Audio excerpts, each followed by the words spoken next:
বানাক্ৰান্তৰ বাবে চৰকাৰে আগবঢ়োৱা 15,000 টকাক লৈ এবাৰ ব্যাগুম দুৰ্নীতি সংঘটিত হৈছে। বানাক্ৰান্তৰ সাহায্যৰ নামত সংঘটিত জালিয়াতিৰ বিৰুদ্ধে ইতিমধ্যে এজাহাৰ দাখিল কৰা হৈছে।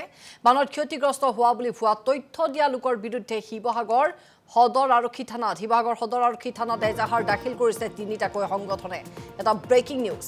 বান সাহায্যৰ নামত প্ৰাৰম্ভিক পৰ্যায়ত 15,000কৈ চৰকাৰৰ তৰফৰ পৰা সাহায্য আগবঢ়োৱা হৈছিল, কিন্তু এবাৰ সেই সাহায্যক লৈও দুৰ্নীতি হৈছে। বানাক্ৰান্তৰ সাহায্যৰ নামত সংঘটিত হৈছে জালিয়াতি, যাৰ বাবে ইতিমধ্যে এজাহাৰ দাখিল কৰা হৈছে। বানত ক্ষতিগ্ৰস্ত হোৱা বুলি ভুৱা তথ্য দিয়া লোকৰ বিৰুদ্ধে শিৱসাগৰ সদৰ আৰক্ষী থানাত এজাহাৰ দাখিল কৰিছে তিনিটাকৈ সংগঠনে।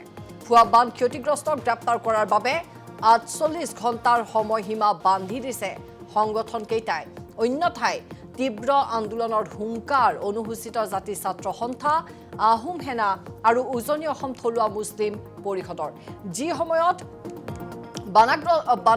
বানাক্ৰান্ত লোকৰ দুখ দুৰ্দশা দেখি ভিন্ন প্ৰান্তৰ পৰা ৰাইজ থপলি আহিছে, তেওঁলোকক সাহায্য আগবঢ়াইছে।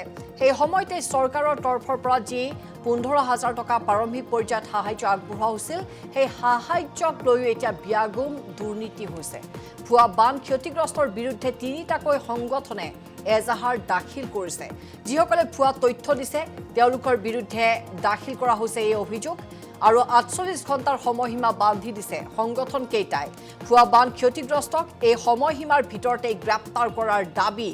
48 ঘণ্টা সময়, আৰু এই দাবী যদি পূৰণ নহয় তেনেহ'লে তীব্ৰ আন্দোলনৰ এতিয়া হুংকাৰ দিছে অনুসূচিত জাতি ছাত্ৰ সন্থাৰ কঠোৰ সকিয়নি, আৰু লগতে আহোম সেনা আৰু থলুৱা মুছলিম পৰিষদৰো হুংকাৰ।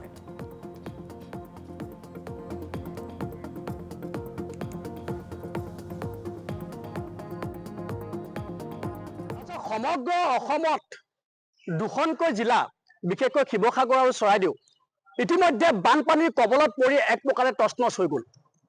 মানুহৰ জীৱন সম্পত্তি সম্পূৰ্ণৰূপে ধ্বংস হৈ গ'ল। মানুহে হেৰাবলগীয়া বহুত বিশেষ একো নাই, আৰু সমস্তখিনি হেৰুৱাই পেলালে। আৰু তাৰ পাছতো এইসকল লোকৰ যি প্ৰাপ্য অধিকাৰ, এই প্ৰাপ্য অধিকাৰৰ ওপৰত মাধ মাৰ মাৰি এচাম মানুহে, এচাম মধ্যভোগী দালালে আচলতে তেওঁলোকৰ প্ৰাপ্য অধিকাৰসমূহৰ পৰা বঞ্চিত কৰি ৰাখিছে। আপোনালোকে লক্ষ্য কৰিব যে চৰকাৰে যেনেদৰে ঘোষণা কৰে তেনেদৰে সাহায্যবিলাক আহি এই মানুহবিলাকৰ হাতত নপৰে। আমি এইটোও ক'ব খুজিছো যে চৰকাৰে ঘোষণা কৰা যিসমূহ আচলতে সাহায্য, এই মানুহবিলাকৰ কাৰণে যথেষ্ট নহয়। তেওঁলোকক কিঞ্চিত মানে অভাৱ পূৰণ কৰিব নোৱাৰে।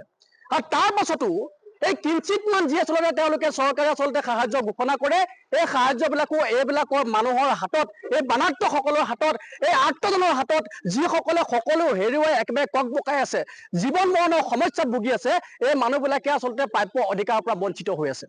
আৰু ইয়াৰ একমাত্ৰ কাৰণ আমি বিচাৰি লৈছো এচাম মধ্যভোগী দালাল। আৰু এই মধ্যভোগী দালালসমূহক আমি আচলতে ইতিমধ্যে চিনাক্তকৰণ কৰি উলিয়াইছো। আৰু সেইকাৰণে আমি আজি তিনিটাকৈ সংগঠন, অনুসূচিত জাতি ছাত্ৰ সন্থা, থলুৱা মুছলিম পৰিষদ আৰু আহোম সেনা, এই তিনিটাকৈ সংগঠনে আমি শিৱসাগৰ সদৰ থানাত এখন এজাহাৰ দাখিল কৰিছো। আৰু আমি স্পষ্টভাৱে দাবী জনাইছো, আমি স্পষ্টভাৱে এই সদৰ আৰক্ষীক অনুৰোধ জনাইছো যে আপোনালোকে যেনেদৰে কোনোবা মন্ত্ৰী হেঁচাত, কোনোবা বিষয়ববীয়াৰ হেঁচাত যেনেদৰে কাম কাজ কিছুমান কৰে, এইবাৰ কিন্তু ৰাইজৰ হেঁচাত আপোনালোকে কাম কৰিব লাগিব, উচিত পদক্ষেপ ল'ব লাগিব। আৰু যিসকলে এই মধ্যভোগী দালালসকলে যে আমাৰ এই যি আচলতে অসমীয়া মানুহৰ তেজ শুহি খাইছে, এইসকলৰ বিৰুদ্ধে উচিত তদন্ত কৰি তেওঁলোকক জেল হাজতলৈ প্ৰেৰণ কৰাৰ লগতে তেওঁলোকে যাতে চৰম শাস্তি পায় তাৰ কাৰণে ব্যৱস্থা গ্ৰহণ কৰিব লাগিব। অন্যথা সমগ্ৰ অসমত ইয়াৰ ভয়ংকৰ প্ৰতিবাদ হ'ব, সেই কথাটো স্পষ্ট।